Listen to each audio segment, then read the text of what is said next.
好，来继续来看这件可能是内轮差所引发的死亡车祸。基隆市仁爱区第一昨深夜11点外，有一台大货车要正越，无看到有一台机车嘛要正越，转甲下浪，结果女骑士连人带车加落车卡，送病院抢救，救无转来，亡命了。 敢是去翕到一台大货车要正越，一台乌多摆嘛要越。不过呢，一个无识字煞小 A 尾手连人带车滚入车卡，附近的乡亲就看到，随冲进前。我就看他被正好撞过去嘛，他还没停，我就把啤酒丢过去，打停，你就停了啊，真的。来，等下停动。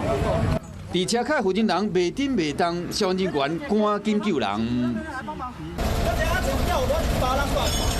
大型吊车嘛出动，代志发生伫昨暝11点外，基隆市仁爱区中一路一间银行的头前。真不简单，伫车卡附近人才互救出来。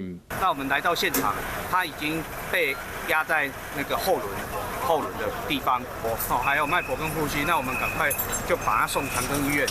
这个附近人医院救无活，吊衰大货车的驾驶比较过失致死罪嫌上班。依照警方初步调查，姓廖的驾驶以及骑车这个姓陈的附近人拢无啉酒，敢若是大货车的内轮差死角，才无注意到正越这台乌多摆，不幸发生意外。 Hello， 我是蒋欣梅。想要抢先掌握最及时的新闻资讯吗？赶快订阅、按赞、开启小铃铛，锁定华视新闻 YouTube 频道。